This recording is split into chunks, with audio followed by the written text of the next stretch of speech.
শুনছো, সবাই না বলাবলি করছে যে নতুন বিয়ে হলে হানিমুন করতে হয়, আর হানিমুনে একটা ভালো জায়গায় যেতে হয়। আমার না অনেক দিনের স্বপ্ন যে আমি সিঙ্গাপুরে যাব। চলো না সেখানে যাই। আল্লাহ, আমাকে বাঁচাও। ও এখন কোন দেশের নাম বলে ফেললো? এই মাইয়া তো শুধু আমার টাকা উড়ানোর জন্য আইছে। ওই, তুই কখনো সিঙ্গাপুর দেখছস? না তোর সদ্য গোষ্ঠীর কেউ দেখছে? তাই শোন, কাল তোর বাপের বাড়িতে লইয়া যামু, ওইখানেই হানিমুন করিস। এখন ঘুমাইয়া পড়। শোন, কাল সকালে আমরা দুইজনে গান গাইতে গাইতে যামু, দেখবি সুন্দর একটা হানিমুন হইয়া যাইব।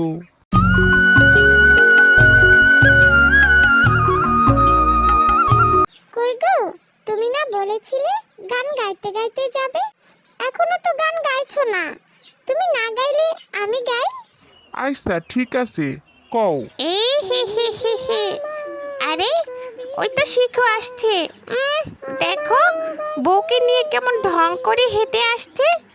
ও তো জানে না এসব আমার একেবারেই সহ্য হয় না। আমার সামনে দিয়ে এমন হাসাহাসি করা, তোকে বের করছি, দাঁড়া।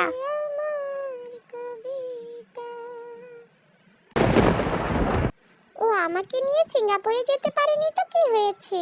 আমাকে খুশি করার জন্য আমার বাপের বাড়িতে তো নিয়ে যাচ্ছে। ও সত্যি কত ভালো, এমন ভালো স্বামী। আরে এমন ভারী ব্যাগ আমি হাতে নিয়ে কেন হাঁটছি? আর দেখো নবাবজাদা কেমন হেঁটে চলে যাচ্ছে খালি হাতে।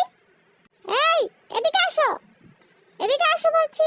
তোমার সাহস তো কম না, এমন ভারী ব্যাগ তুই আমার হাতে দিয়েছিস। তাড়াতাড়ি এই ব্যাগ হাতে নিয়ে বলছি। আর আমি আমার বাপের বাড়িতে যাব না, চল বাড়িতে চল। এই নে ব্যাগ হাতে নে, এখন চল তাড়াতাড়ি বাড়িতে চল। ওরে বাপ রে, আমার বউয়ের ব্যবহার এমন উল্টাপাল্টা মনে হইতাছে কেন? ওই গাছটাতে তো নীলপেতনি থাকে, ওর উপর আবার ভর করলো না তো? এখন তো ওর কথা মতোই চলতে হইব।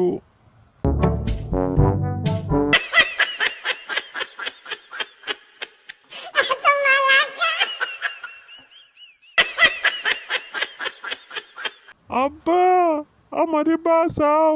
আমি মনে হয় এবারের মতো শেষ। ওর উপরে নীলপেতনি আসর করছে। আব্বা, তাড়াতাড়ি কোনো ব্যবস্থা করো। ওই তুই কি মনে করেছিস তোর আব্বারে আমি ভয় পাই? তুই আমাকে সিঙ্গাপুর নিয়ে যাসনি, এর উসুল তো আজকে আমি তুলবই।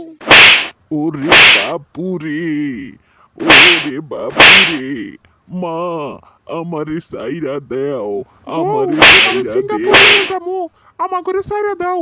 মনে হয় সারবো না, একটা বুদ্ধি করছি খারা।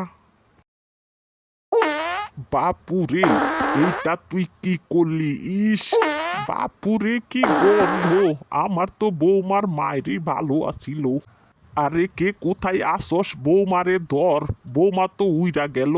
হা হা হা হা, আব্বা, আমার বুদ্ধি কাজে লাগিয়ে গেছে।